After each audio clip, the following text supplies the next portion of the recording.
disclaimer. I'm not an academic. I'm not a scientist. I'm a guy who loves science, but I'm not a scientist in any sense. I'm trying to build a product that has quality, that kind of fulfills the promise that it makes, but I'm not a scientist. Just a big disclaimer here. I'm here today to talk to you a little bit about my journey building synthetic users, why we built this product and what we're trying to achieve, and also tell you a little bit of how we think this field of synthetic research may evolve and what the capabilities are. So my talk is going to be quite short in terms of kind of presentation, because then what I'm going to be doing is I'm going to be demoing what is possible today in our product and what other features are we planning on implementing and how that might be useful to you. So who am I? So I studied clinical psychology in Lisbon, and I did a master's in clinical psychology. During that time, I discovered that I loved not as much clinical psychology, but a lot more social psychology and the experimental approaches that I was seeing playing out in the field. Because of that, I ended up joining the lab at my university, an experimental lab, the conventional type of lab you have in universities with a lot of computers, where students, normally first, second year students, come and do some experiments to get some course credit. And one of the challenges I had every semester would be that at the beginning of the semester, I would have PhD students, professors, everyone coming to me and saying, Hugo, I need 100 participants for this study. I need 50 to do a pre-test of this material. I need 20 more to do this, and I need 200 to do this. And it was a small university. So I had a really hard time managing the participant pool and finding a way for researchers to run their studies. This, at the time, online research was already kind of starting to be a thing, but one of the challenges I faced particular at ISPA, which is my university, was that a lot of the studies that were being run were not only studies about how do people react to this or that. It was also about some implicit measures, reaction times, and all that online have some challenges. So this challenge of finding people to learn about them was something that throughout my career kind of chased me all along. Because of this, I wanted to build a product. So I imagine all of you are kind of familiar with Prolific. Prolific at the time didn't exist. It was Amazon Mechanical Turk. The quality was still okay, not the issues that you see nowadays.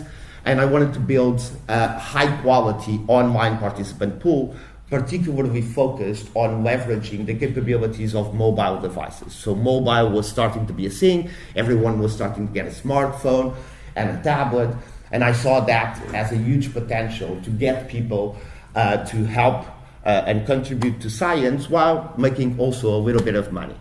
And that's the reason why I moved away from the lab. I had this idea and I decided I'm going to join a company and I'm going to convince a developer to join forces with me and we're going to build this.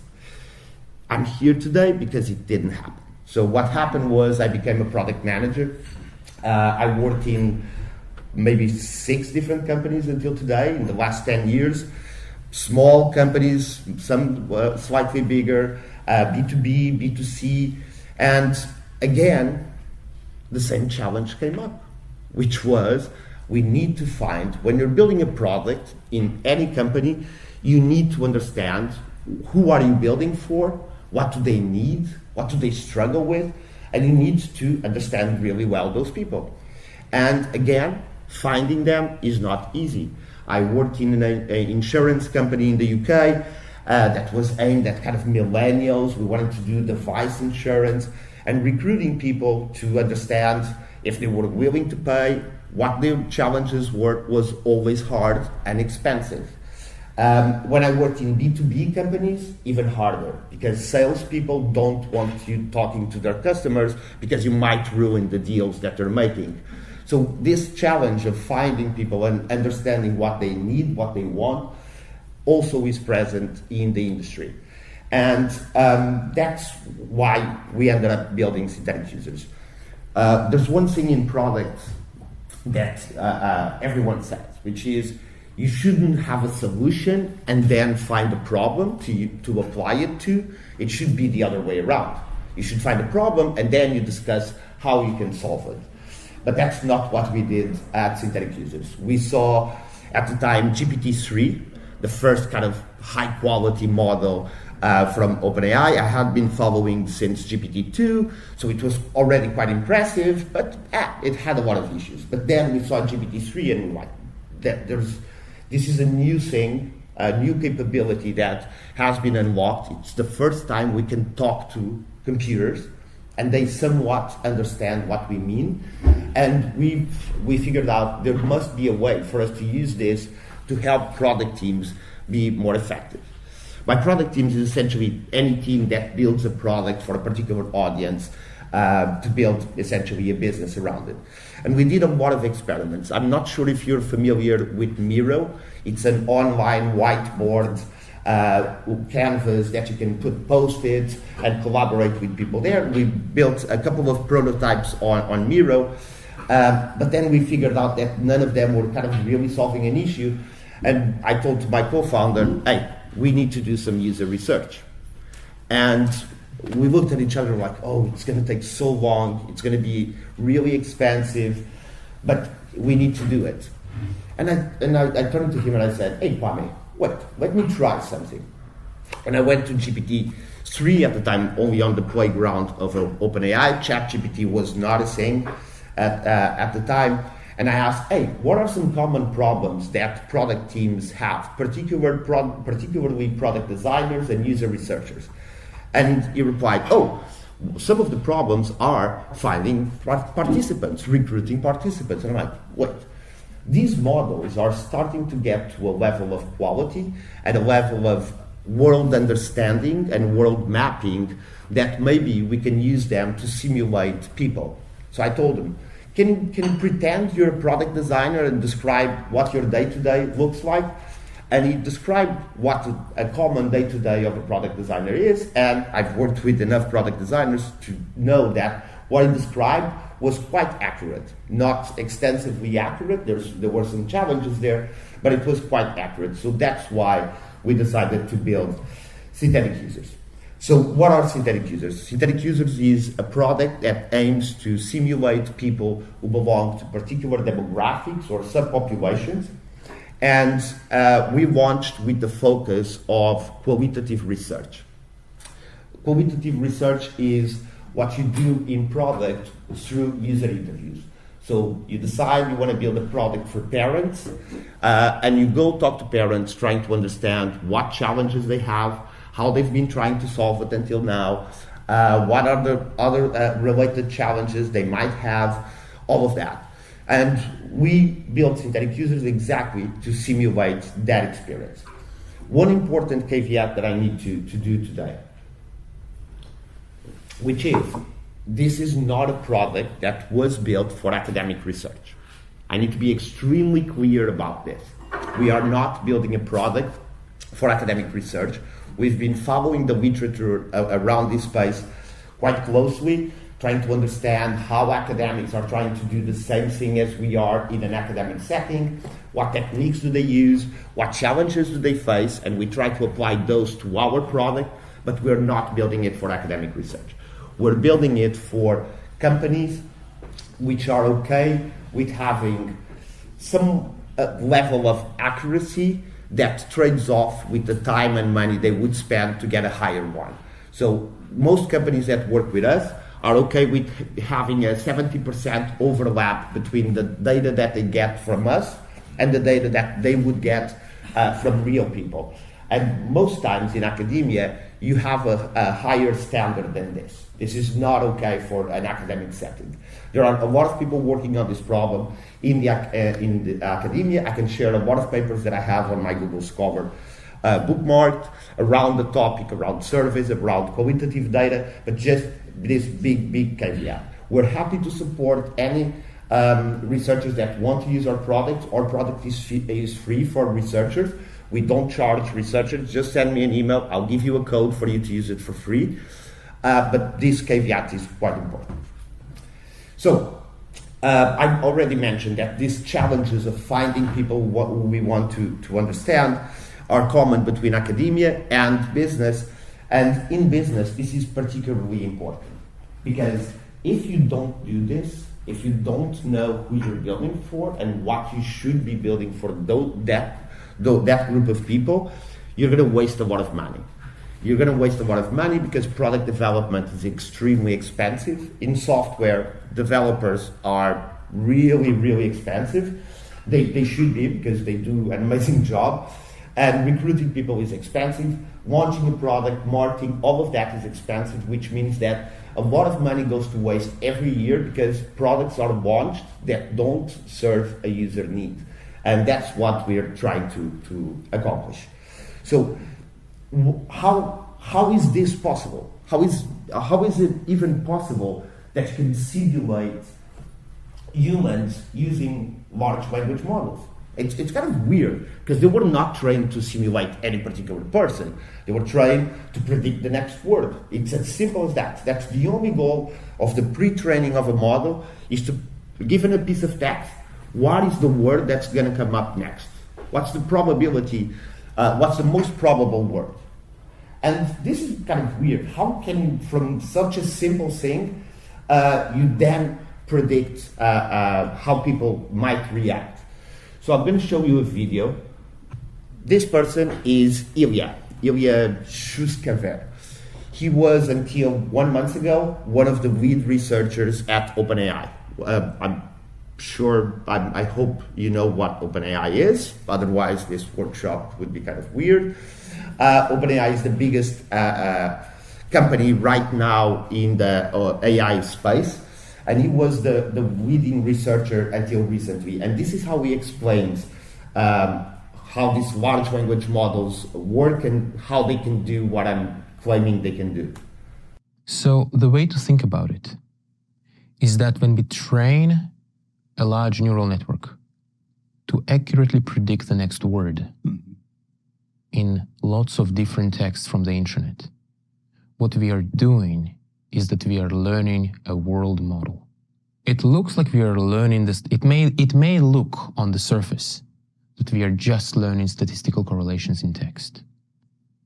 But it turns out that to just learn the statistical correlations in text, to compress them really well, what the neural network learns is some representation of the process that produced the text. This text is actually a projection of the world. There is a world out there, and it has a projection on this text. And so what the neural network is learning is more and more aspects of the world, of people, of the human conditions, their hopes, dreams, and motivations, their interactions and the situations that we are in.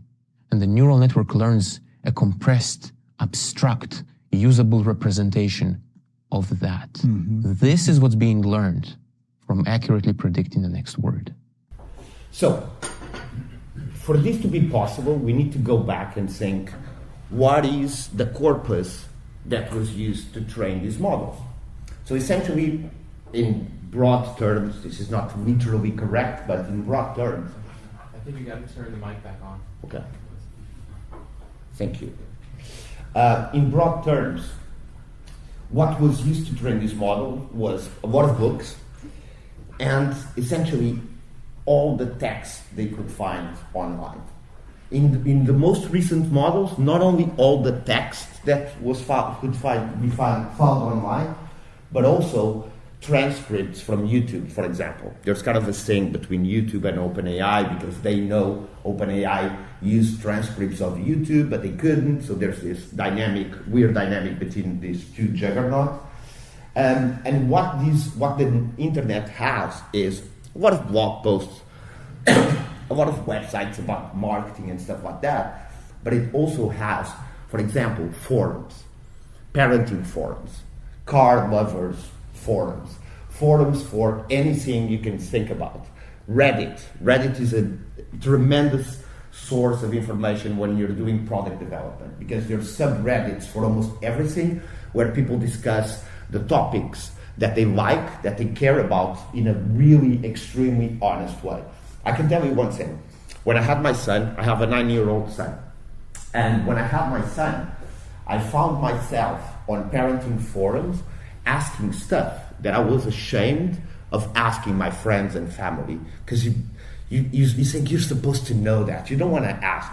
So the content that was used to train these models includes really good expressions of human experience, of fears, needs, goals, desires, challenges, and that's the reason why these models can then kind of abstract away the particularities of that particular experience and aggregate them at a population level.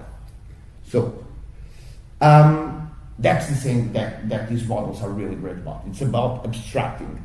And when you do this, you get some really good insights, particularly when you don't have a lot of experience with that field. That's why I mentioned that our product is aimed for businesses and not necessarily for academia. Because in academia, you want to be a lot more precise. For a business, if you don't know, for example, what shared custody parents. Shared custody is essentially the parents split and the kid lives in both houses. It's my experience. And if you want to build a product for shared custody parents and you're not one, you're going to have some stuff, it's kind of obvious, oh yes, it must be hard to organize schedules and all of that. But then there's other things which are not as obvious. And these models can help you understand those things and not just rely on common sense and intuition. And the thing is, you could do what we do with ChatGPT. It would require a lot of work because we automate and sequence a lot of things that you would have to do by hand.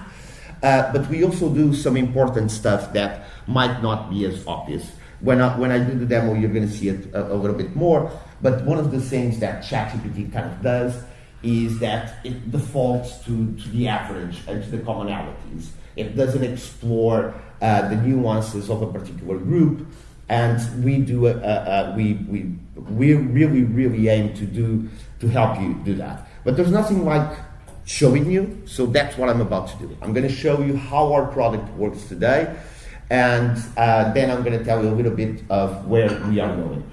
From now on, feel free to interrupt me. Until now, it was more kind of the presentation, but from now on, I'm going to be showing you how it works. I'm going to be describing what our system is doing, but you feel free to interrupt me because I think it's a lot more dynamic if we do it that way.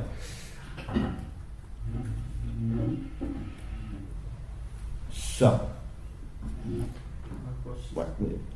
how could you convince the companies or the users that you really represent the world, or these models can represent real users? Yes, that's the $1 million question. So until now, one of the things that we've been telling companies, so there's no restriction to the type of people that you can generate in my product. So you can say farmers from Botswana. You can say single parents from Lisbon. So you can say CEOs of Fortune 500. So since we don't restrict the type of demographics you can generate in my app, I don't have a way to tell my customer that exact demographic, I have here a score of quality. I've run some evaluations and I have here a score for that particular group you want to generate. And because of this, what I've been telling most people most times is that I'm sure you probably run some research recently about a particular group, about a particular topic. The best way for you to know how good my product is to try to simulate exactly that research that you already know the results and I don't, and simulate it here and compare by yourself. But this is kind of it's easy weasel my way out, and that's why we're working now on an evaluation framework. So we're going to be generating, deciding on different groups every month.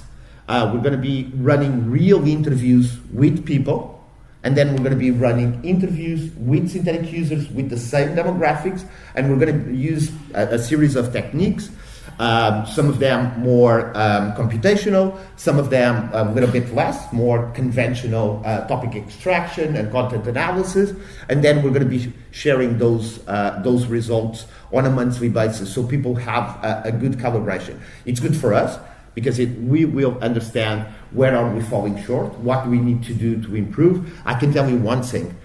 I can tell you two things right up front, two issues that my product has. I was saying that ChatGPT kind of lacks diversity, and it does. My product also still lacks diversity. So if you go and interview single parents in Lisbon about the challenges they have with transport, you're going to get more diverse experiences than you get with my product, but my product is still a lot better than ChatGPT. So there's this lack of diversity.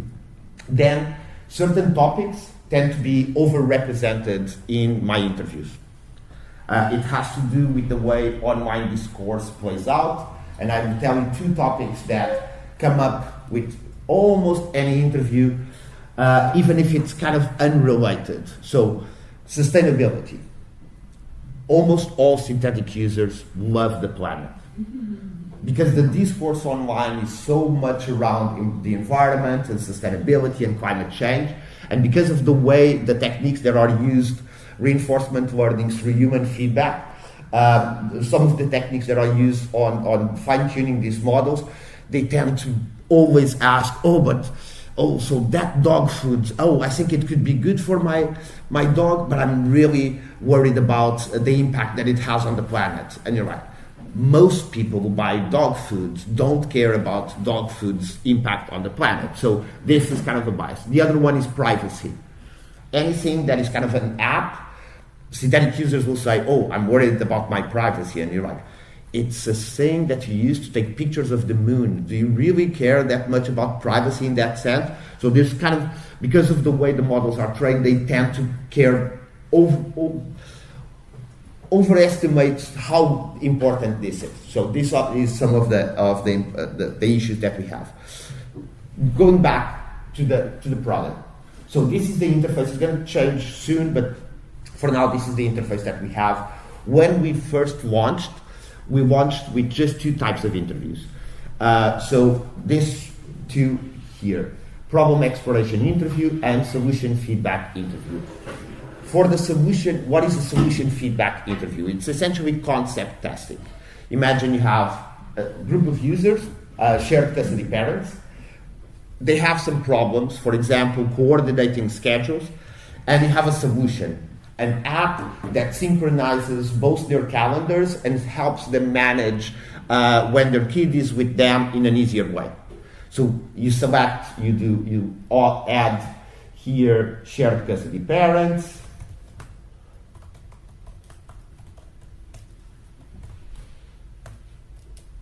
You add here on the problems coordinating schedules. And you add here an app that synchronizes calendars.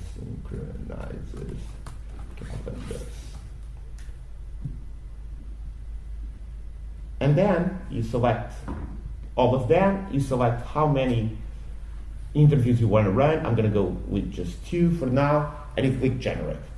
So these 2 types of interviews were the ones we launched with. And how do they work? They are pre-scripted interviews. The questions, irrespective of the inputs that I put on the screen before, will always be the same. So I'm going to run this one. The questions will always be the same. And they're always about understanding the problem. No, they're no longer the same. We changed it to a better version. But before, they were always the same questions. It started, can you tell me about the recent experience of the problem? Can you tell me how you've been solving it until now? And they were done this way because when we first launched, we weren't that confident in how the models would address all the types of inputs, so we put that kind of constraints in place. What we did recently was change to a different thing. Now we introduced the concept of agents. So instead of having pre-scripted interviews in which all the questions are already defined, for each interview, I do this. I generate a synthetic user and I generate a researcher. And I give the researcher a goal and tell him, you have 6 questions to help me fulfill this goal. And he goes and decides on what questions to ask. But let's go back here just to give you a bit more of an overview of how we do synthetic users. In my product, all synthetic users always have a name, an age, a location, and a profession. So this, irrespective of the type of user you ask me to generate, all of them have this. What you see below that here, it's what I call, cheeky name, dynamic parameters. So it's, when you're trying, if you go to ChatGPT and you say, pretend you're a shared custody parent, and you do this, you open a new window, and you do this 10 times, so it doesn't see what conversation had, they will all be quite similar, because it's going to go for the commonalities, for the most common denominator. And the reason why we add this dynamic parameters is essentially to force him outside that space, to force him to explore more of the latent space around the concept of shared custody parent, because shared custody parents, although they're a group, they still come in all shapes and sizes. In this particular case, we got different parenting styles, different custody arrangements, different co-parenting relationship, different support network, and the age and needs of the child. So what we're trying to do here is a little bit of injecting diversity, because we know that shared custody parents are different in between them and their experiences are not always the same, and capturing all that diversity to make sure that the feedback you get is not too similar. Where do those characteristics like below the Yes. come from? How are they generated? They are generated on the fly. I'm By gonna. the machine? Yes. By the model? Yes. So let's go with a different example. Students of Mannheim University. I'm gonna go with this, and let me show you. Well, I'm going to do something. This is not the product that does it, it's my computer. Oh, wait.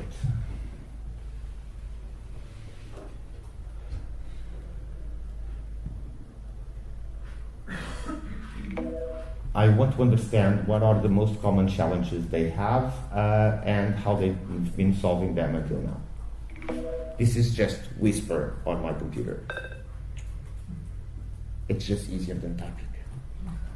So now I'm going to run something slightly different. So instead of being around problem exploration or concept testing, now I have a high-level goal that I gave. Let me go with a little bit more.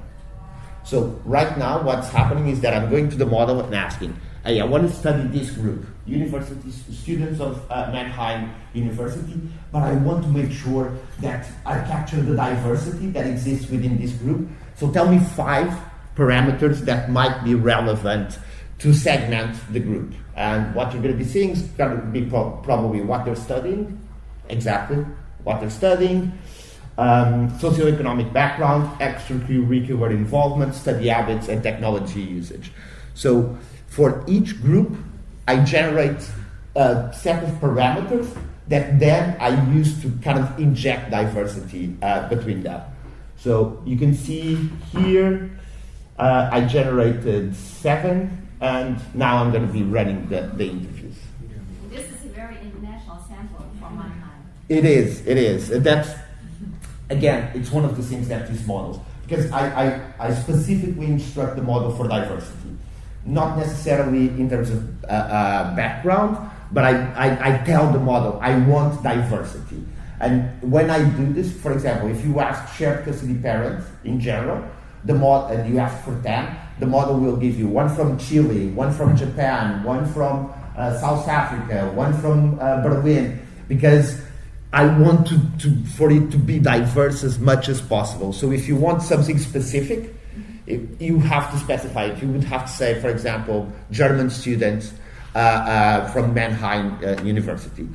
Could I also tell the model like okay, I want the majority or like the so actually could I turn off diversity if I want to say something? Okay, I just want something about the standard student samples.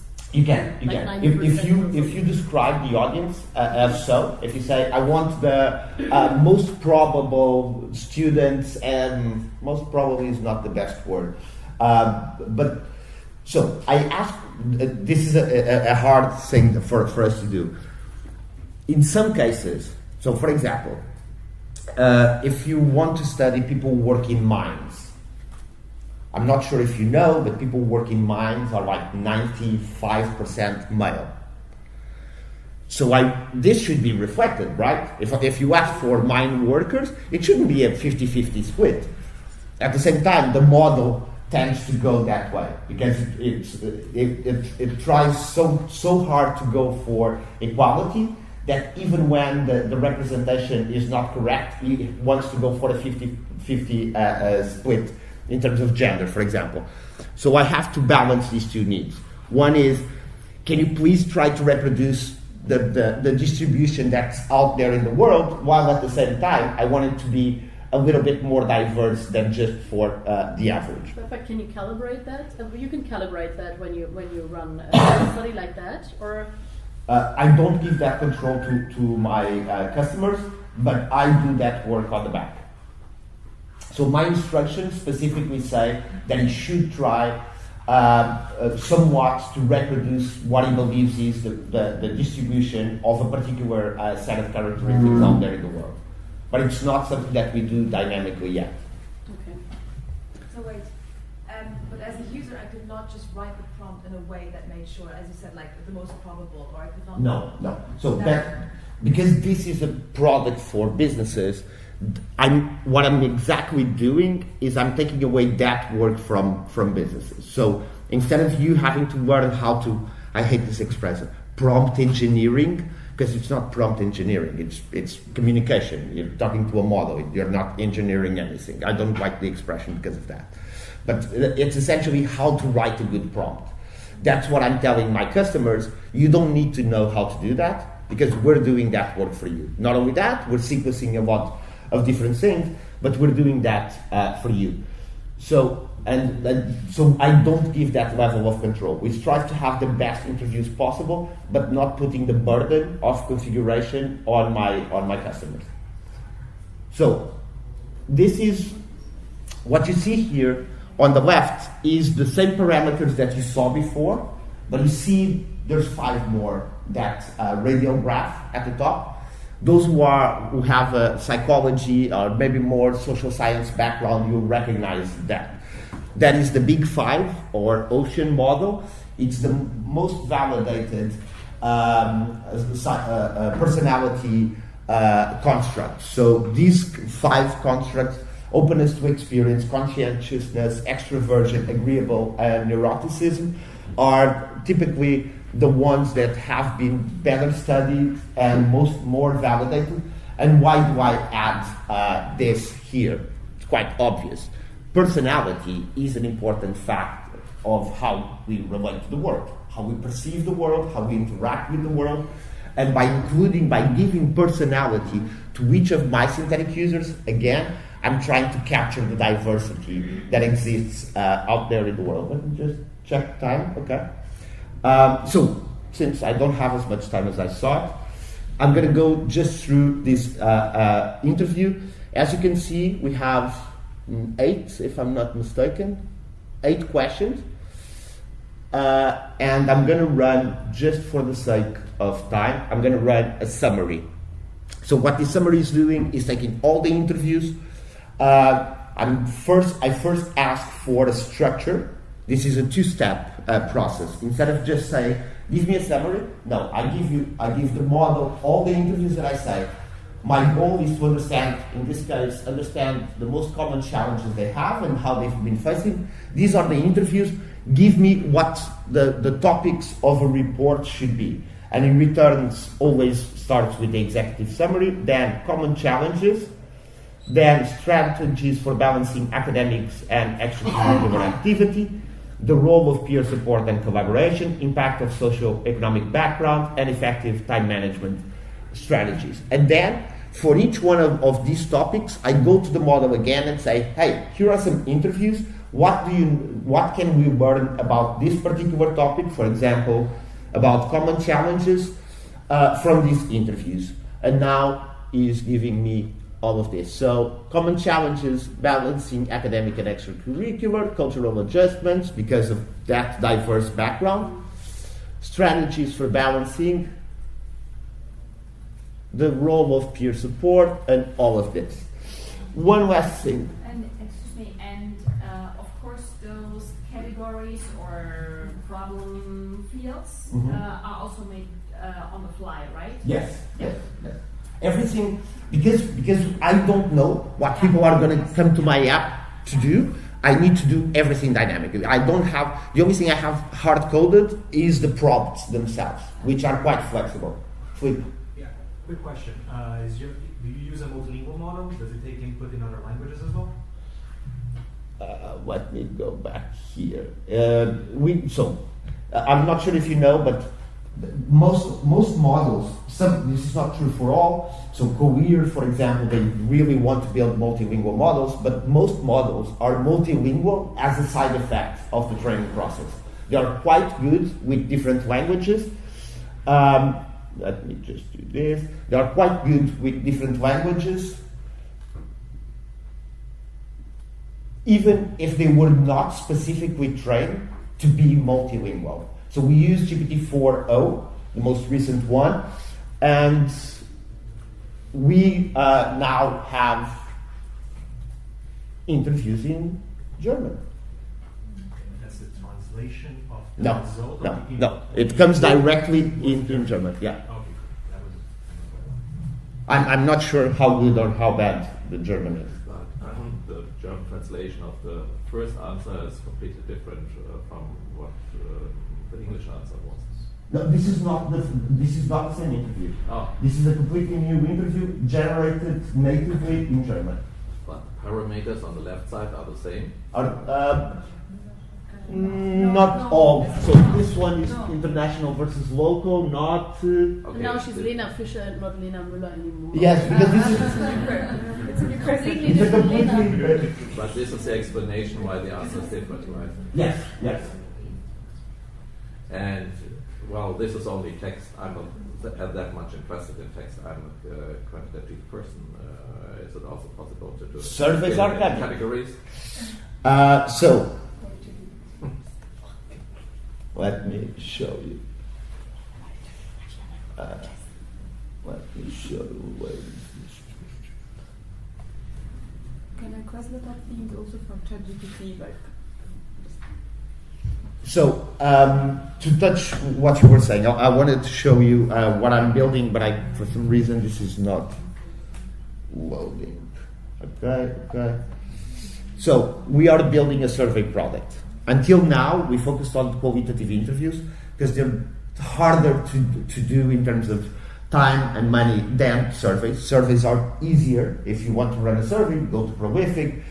User interviews are a lot more expensive. You need to have someone interviewing the person, someone taking notes, then you need to do content analysis and extraction. And we are now building interviews. I can't, no, there's nothing.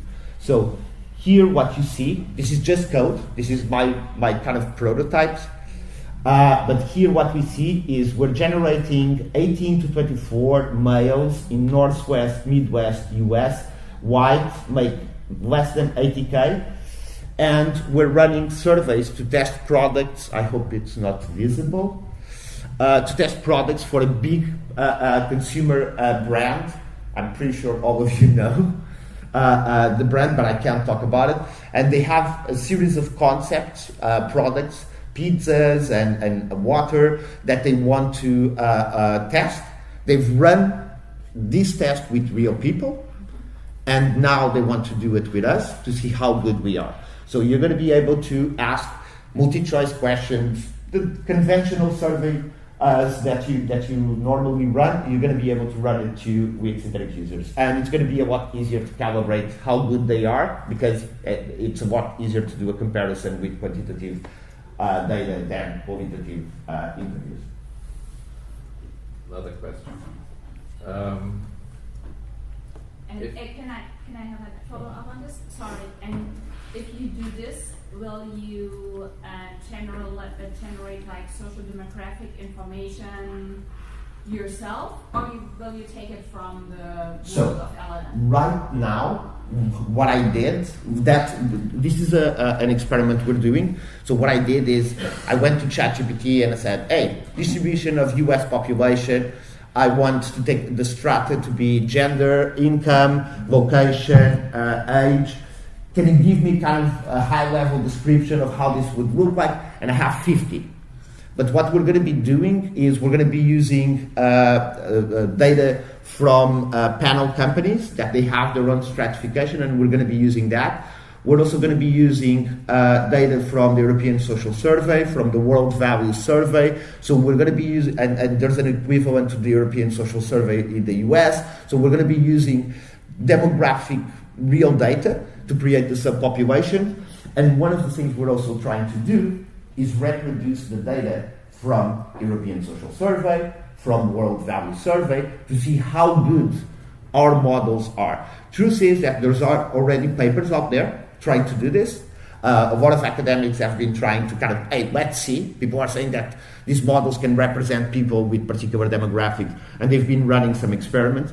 One of the challenges I have sometimes with academia in this particular space is that this idea of synthetic users, of creating fake people, it has a moral saying that a lot of people are like, I don't like that idea.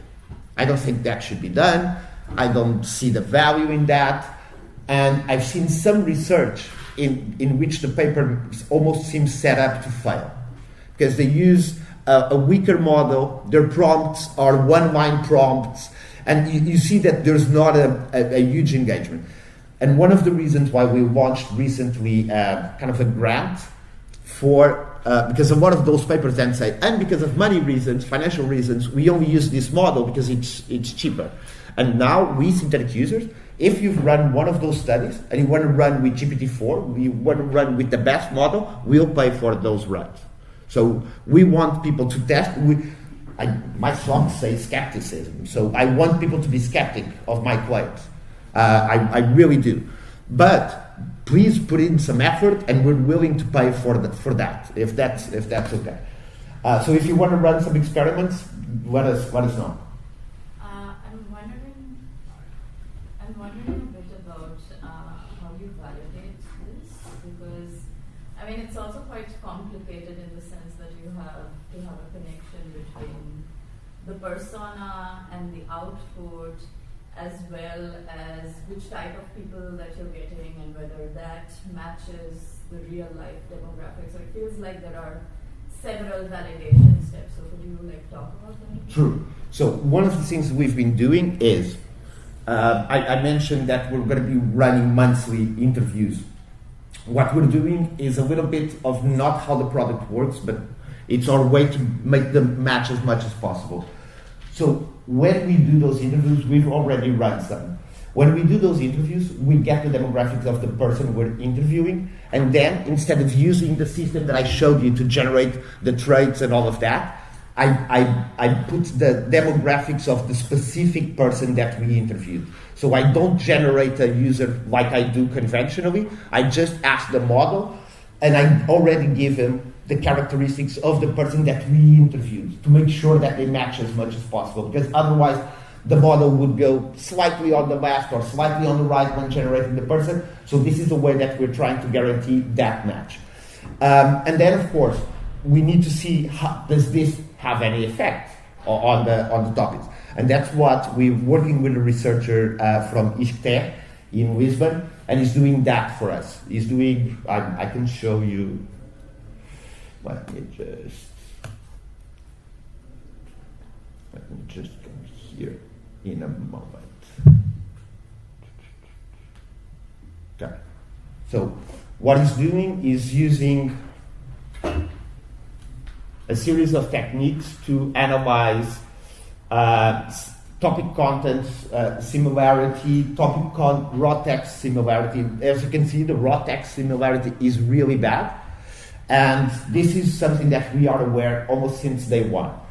Why is this? If you've used ChatGPT, you know that it's a lot more fluent and grammatically correct than a lot of the people that you talk out there in the world. And this is there came a time when building the product that we thought we might have to kind of dumb down the interviews because people don't talk in bullet lists and that they're not as fluent as this. And we decided not to do that because what we want is companies to have good insights, not necessarily for synthetic users to speak exactly like a person would. It loses a little bit of the believability because, hey, if I'm interviewing a 9-year-old, he's not going to use words that are kind of fancy. But since what we care about are the topics, we're kind of okay with that. So these are the first interviews that he ran. And again, as I mentioned, you see that the synthetic interviews are a lot more clustered than the real ones. There's still some lack of diversity that we need to address in our product, but we're kind of happy with the early results we've been getting. If you go back to the example you shot, Lena Fischer. If you You're putting me in a really weird position because I don't know German. it's not related to German, so I'm sorry.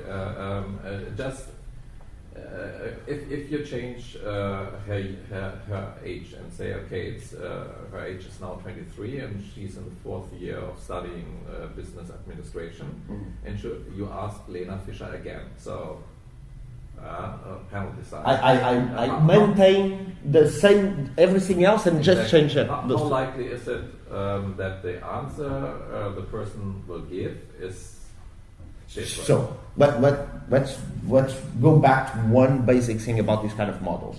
These models are stochastic. So even if I ran it with exactly the same, the interview won't be the same. Since these models work in probabilistic terms, you don't have the guarantee that that if you were to run the same inputs and run an interview again, would be the same. This is exacerbated by the fact that I'm using 2 agents. So I have LLM talking to LLM. So the dynamics in the conversation itself can fluctuate wildly. My temperature is not that high. The temperature is a value that you include in the calls that you make to these models. It is not strictly true. Those who are here from machine learning know that this is, but to increase randomness. And the higher they are, the more randomness you get. If you put it to 0, even if you put the temperature to 0, you're not guaranteed to have the same output every time. So this is just the way the models work. But to your point, if you ran 10 with this profile and 10 with the profile you were suggested, there should be noticeable differences in the 2 sets of interviews. Flip first. Yes. Yes. Could you ask the machine to make people, like the same people 1 year older? That's what my question was, to have something like a can you tell the machine same people 1 year ahead? Not yet. One of the things we're going to have is here, we're going to have a text box that you're going to say, to male. It's to male. And it's going to regenerate less. Or that, I want only from Europe, regenerating from Europe, all of that. But right now, I don't know if you noticed, but when I generated before the interviews, you could edit these parameters, and you could even add more or remove. Flip first, and then, and I'm over time, ain't I? No, Of what? it's good. No, I told you. Yes, Now, because as you mentioned, there is no scientific consensus on how reliable this automated generated data is.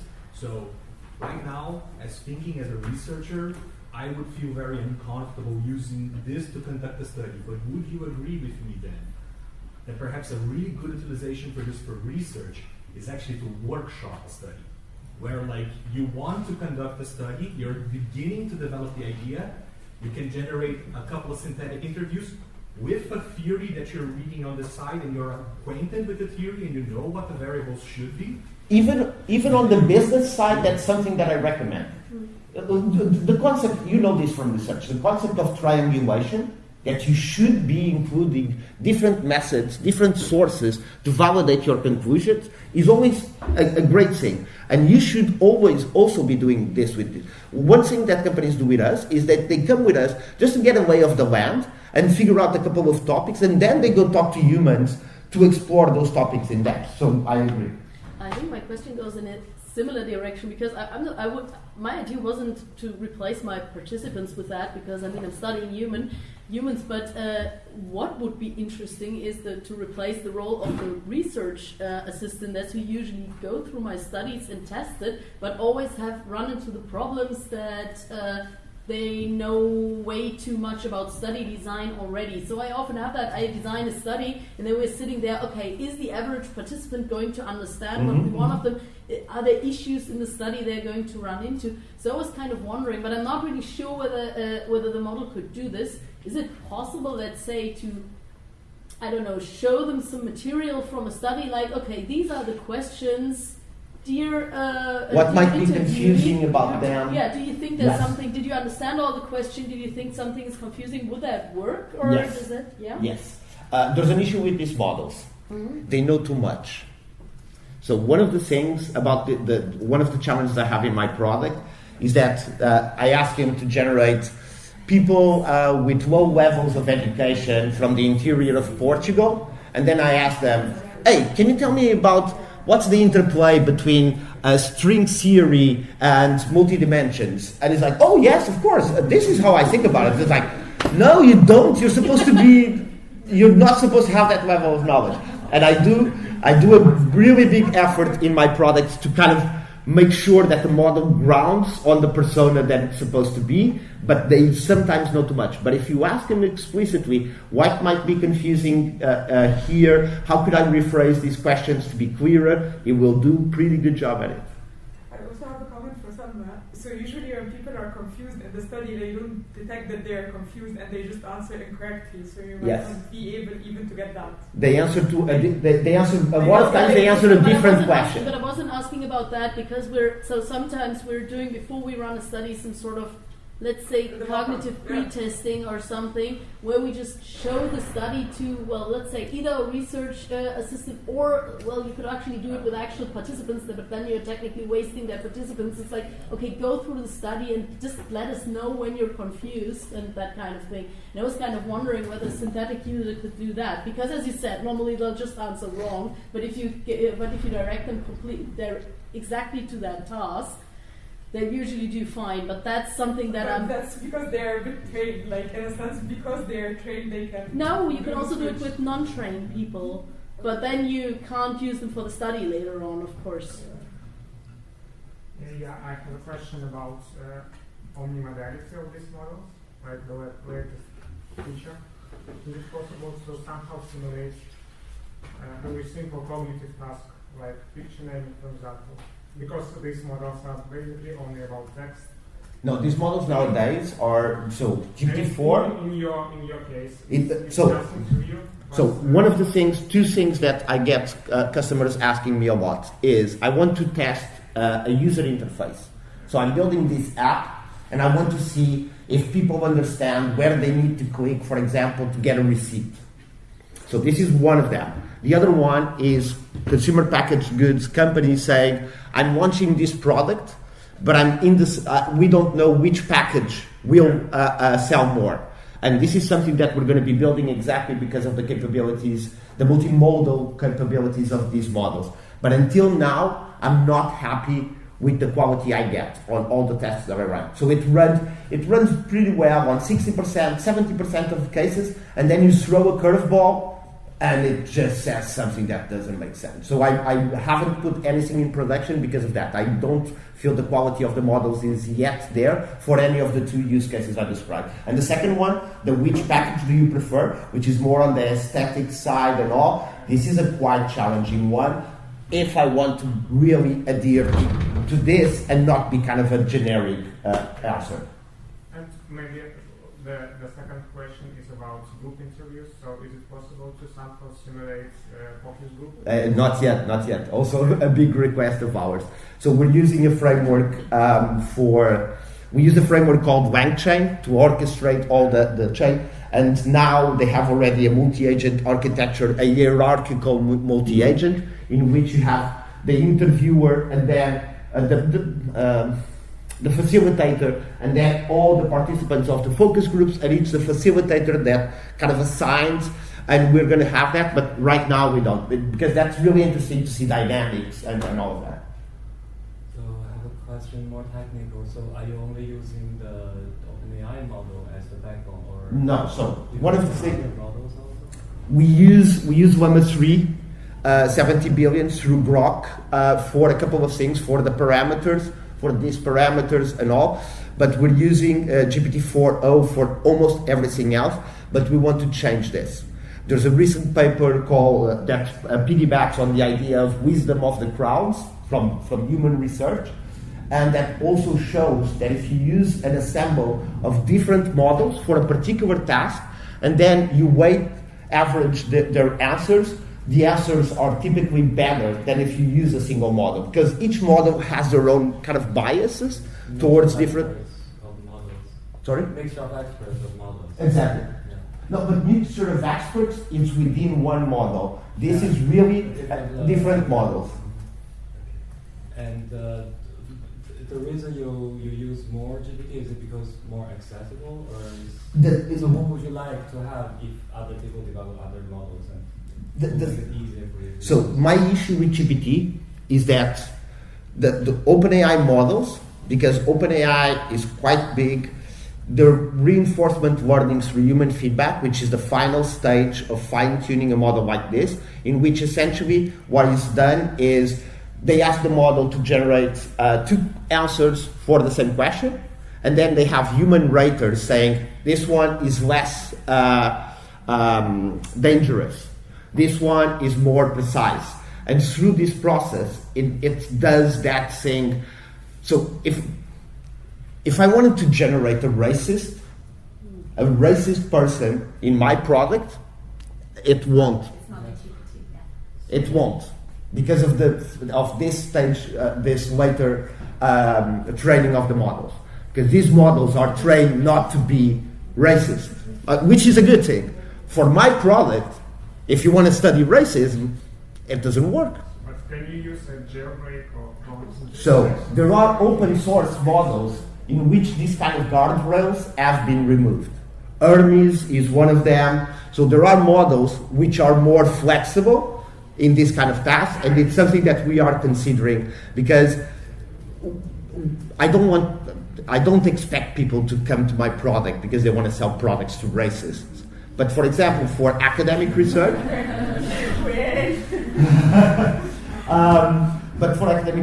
that is quite important. But there are a lot of researchers already working in this field. One last thing I want to show you, particularly you touched the topic. So if you know how to code, this is a library that came out. It's a Python package that allows you to generate agents, essentially what I do, allows you to generate surveys, so sets of questions, allows you to decide the models, allows you to decide what type of questions you want to ask. Essentially does a little bit of what I do, but more focused on the quantitative side. So EDSL, it's from John Orton, an MIT researcher, and he built this package for, if you want to simulate surveys using different models, you can use this. We're using it for our survey product, but if on an academic setting, this should be enough for you. Okay. Since I'm 15 minutes over time? No, this is okay. We have enough buffers and this was quite interesting. Questions? Thoughts? criticisms. Okay. How can you evaluate that this output is good one? What is good? What is the accuracy method? For the accuracy method, we're using different TF-ID. There's a lot of different methods you could use to do this. You can do it with embeddings. You can see if the embeddings that are from human interviews, how much they overlap with embeddings from my interviews. You can do kind of topic extraction on both interviews and then check how much they overlap, what are the topics that are present in the human interviews, and which ones are not. So a set, which ones are here, not here, which ones are here, not here, and which ones overlap. So there's a lot of different techniques. What we're aiming to do is to build a product that would allow you to do that by yourself. We want to create a simple app in which you can upload interviews on one side, upload interviews on the other side. It can be human interviews on both sides. So imagine you have a topic like gender equality. And you go and interview males about gender equality in the workplace, and you go and interview females about gender equality in the workplace, and then you can upload both sets of interviews, and it will tell you what were the topics that were mentioned, more on the one side, more on the other one, all of that. But I want that product to serve also to compare human interviews with synthetic interviews. This is what I just described. It's something that computational social scientists have been doing for quite some long time. So this is the kind of methods we're exploring to validate how good our results are. How were you able to capture the character? The character? It's a hard one. So I went to London with my girlfriend some months ago, and in a bathroom in a pub, I found this sticker that says, "How do you design a personality?" Right? Because it's what I'm doing. I was like, oh my God, I need to study. Because it's hard. But the way I do this is, my background is psychology. So I know a little bit of the biases that we have. I love behavioral economics kind of stuff.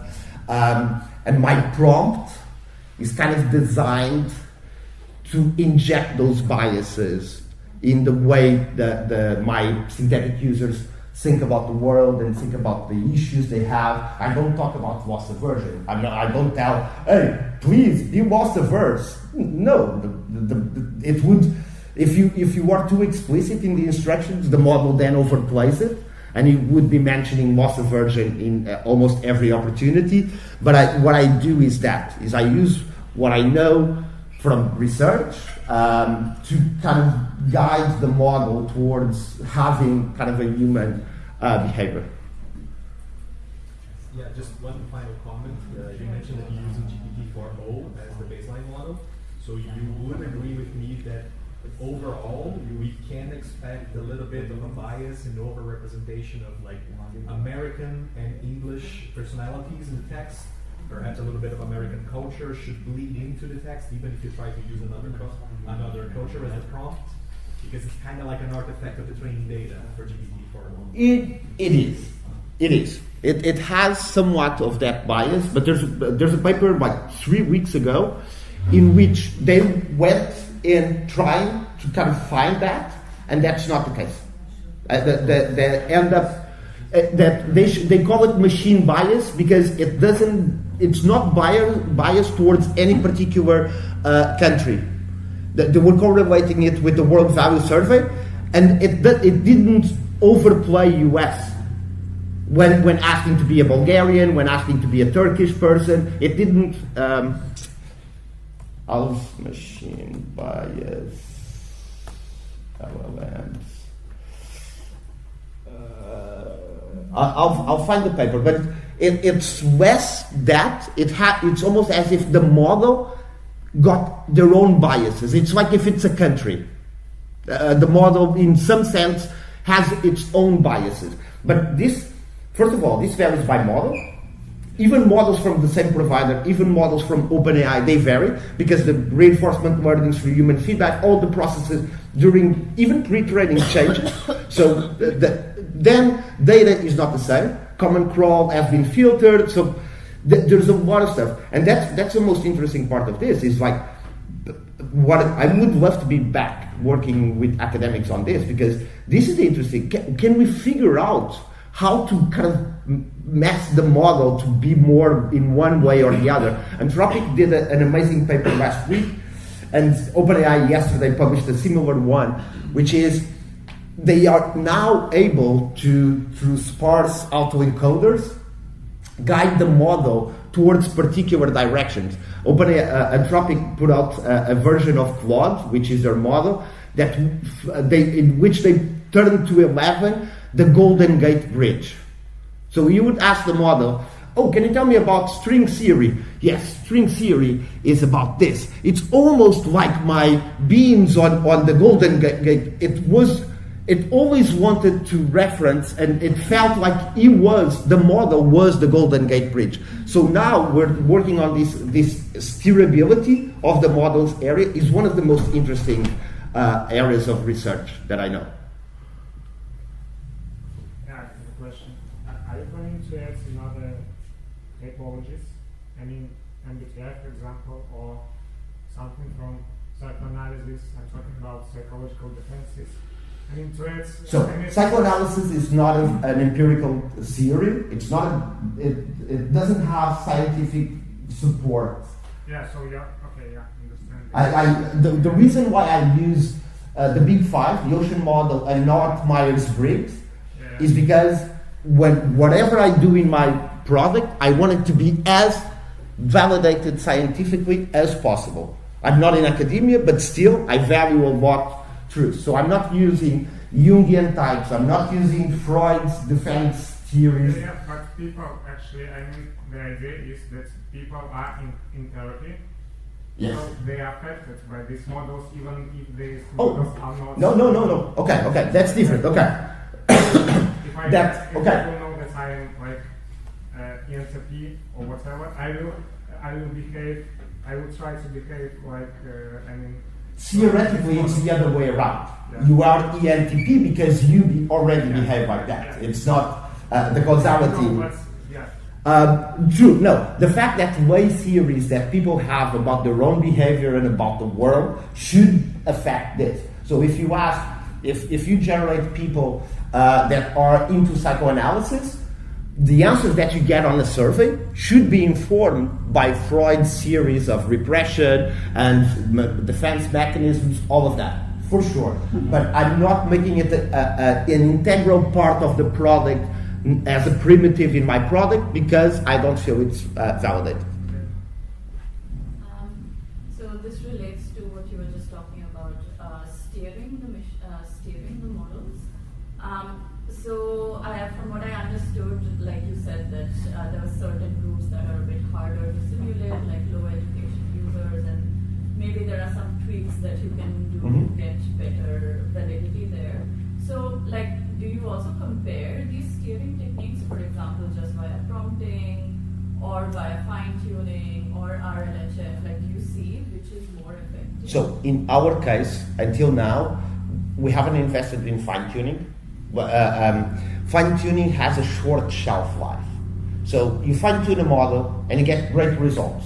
And then 1 month later, OpenAI throws out a new model that beats your fine-tuned model and you spent $250,000 for nothing. So we haven't invested in fine-tuning. Eventually, we will. This sparse autoencoders area is one that we're really interested in. I'm really happy that OpenAI put out the paper yesterday because it shows that they're also moving into that direction because it's less expensive because you don't need to retrain a model. You just need to kind of push him in a right direction. Right now, what we do is mostly prompting. It's mostly prompting because it allows me.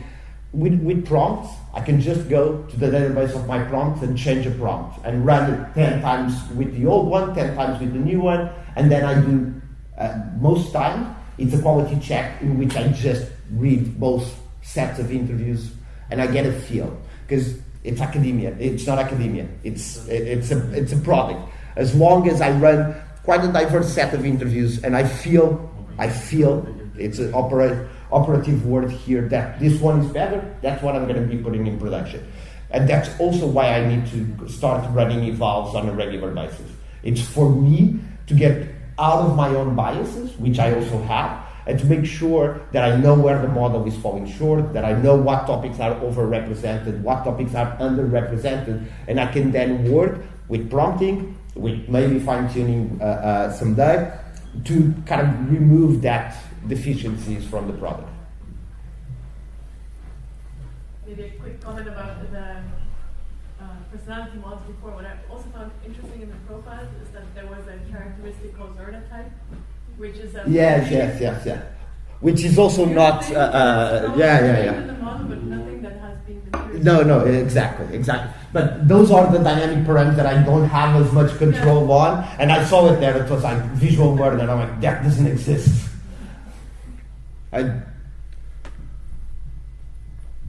Questions? Thoughts? I would only like to relate this back to Fiona's talk yesterday, and I'm sorry, and if this is boring for the experts, I'm sorry, but you also refer to studies that use synthetic users, right? Yeah. Kind of. Which model did they use? So for the one that I looked at, the one about the political predictions, Yes. the latest one had GPT-4o as far as I know. Okay. Because it was really run like last week. And for the other one, they compared different models. And they used GPT-3 for the final predictions. It was a while ago. Yeah. But I think they ran it. Okay, thanks. So it's this one? No? Okay. Because that's about German voters. I have one about German voters. I'll share this afterwards. Yes, cool. Because this is kind of where I save all the papers. Yes, if you share the link, I can share it with them. I know the thing is, there's no way for you to share a link to this. I need to export them and send the CSV or something. I mean, like, this should be enough as well. I can upload it to But Drive. Google Scholar should have a way for you to share a set of papers, right? Yes. A list. Ask my friend in Scotland. Please do. So, I mean, like, if we take the CSV, they can upload it to Mendy automatically, and it will generate a library out of it. So I can share the Mendy link. Okay. I'll share it. Anything else? Thoughts? Questions? Stuff you'd like to have in the product? Okay. So if you want to use it, so we have a 7-day free trial. So if you just want to see, you want to throw a curveball at the product. See, I want to see how you do with generating. I don't know. You please try it. If you want to use it, let me know. As I said, free for researchers, free for non-profit. Not, as I said, not that I expect this to be part of any paper. There's one challenge with my product for academic research, which is you don't even know what prompts I'm using. So you don't know, you can't guarantee reproducibility because I change prompts every week or sometimes almost every day. So this is a big challenge. We considered making our product open source and letting anyone run it and build it, but then we have investors, we're a business, there was some resistance there, but just to get a lay of the land of what is happening right now in the industry, I think you should try it. And if you need to know any library or anything that related to this field, send me an email. I read almost everything that I can find about the topic, and I might help you with that. And you said it's free for non-profits? Yes. Okay. Good? Thoughts? Concerns? Last call? Thank you so much. You're welcome.